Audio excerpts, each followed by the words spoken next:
Okay, so good evening everyone. I'm Jeronica Escobedo and I'm the fourth reporter sa Group 6. So ako ang i-tackle karon is about start networking. Okay, so mao na siya ang mga questions na ako ang i-answer later. So let's move on sa ako ang report. Entrepreneurs understand that their success is often due to the support and guidance of others along the way. A robust professional network not only helps in tackling challenging business problems, but can also provide valuable word-of-mouth recommendation which can significantly expand one customer base. Ang entrepreneurs, they know na ang success nila often comes from the support and advice from other people. Having a strong professional network helps them solve tough business problems and it can lead to valuable recommendations. Kanisa na recommendation can help grow their customer base. Next is enhancing the profile. As entrepreneurs, we must constantly exert time and effort to connect. So, kita as entrepreneurs, importante na to continually invest time and energy into building relationship and expanding our network.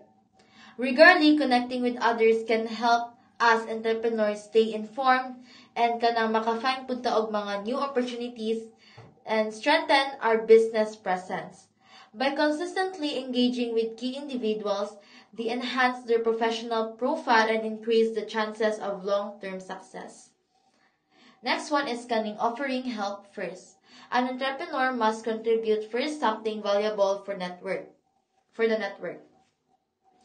So, for an entrepreneur, importante sad na to offer value to network before expecting anything in return. So, by contributing useful ideas, resources, or kanang support to others, we must build trust and establish strong, mutually beneficial relationship. Offering help first creates goodwill and encourage others to engage with you or to engage with us more willingly, which can lead to new opportunities and growth for your business. Next is connections. Networking makes certain that the great pool of right connection can provide many benefits. Ang networking is naga-ensure siya that you build a strong group of right connections, which can bring many benefits. By connecting with the right people, you gain access to new opportunities, advice, partnerships, and resources that can help your business grow. In this connection can also offer valuable insight and recommendations, making it easier to navigate challenges and succeed in your entrepreneurial journey. Next is be a resourceful in social media. As mentioned earlier, social platforms are great and effective means to network for entrepreneurs by networking in which contacts will find and reach out to entrepreneur. So in this generation, mostly social media na jud ang gina-use because social media platform are powerful tools for entrepreneurs to network and connect with others. By actively sharing valuable content, insight, and expertise, ang entrepreneurs can position themselves as helpful resources. This attracts potential contacts who may reach out for advice, collaboration, or business opportunities. Networking on social media allows entrepreneurs to expand their reach and connect with a broader audience, making it easier for others to find and engage with them. Next is do basic press outreach. Local media is an important element of networking. People in this field can help narrate the success of entrepreneur to a larger audience. So local media plays a key role in networking for entrepreneurs. By reaching out to journalists or media outlets, entrepreneurs can share their success stories and ang mga na-achieve nila sa ilang businesses with a larger audience. Positive coverage in local press helps raise visibility, build credibility, and attract new customers or partnerships. It's an effective way to showcase your business to the community and beyond, helping to build a stronger reputation and expand opportunities. Okay. Next is opportunities. The opportunities for an entrepreneur is abundant when he joins networks. So when an entrepreneur joins a network, they open the door to countless opportunities. Networking allows entrepreneurs to connect with potential clients, partners, inventors, and industry experts. This connection can lead to collaborations, new business ideas, increased visibility, and even funding opportunities.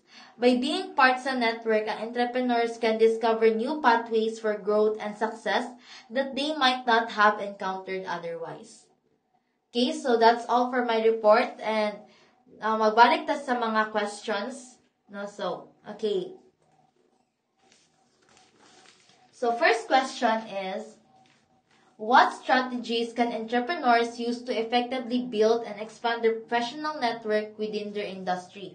So, my answer here is, ang entrepreneurs, makabuild sila and maka-expand sa ilang professional network by attending industry events, engaging on social media platforms, offering value to others, joining relevant groups or association, and reaching out for collaboration.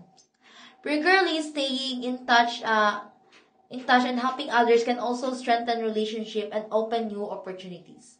So, mao na kong answer sa number 1. Sa next question naman sa number 2, how can leveraging social media platforms enhance networking opportunities for new entrepreneurs?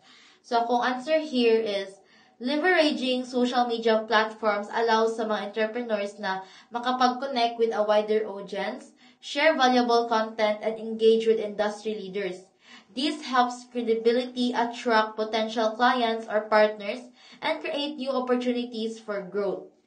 So, mao na siya kung answer sa number 2. So, let's move on sa number 3 na question. Okay.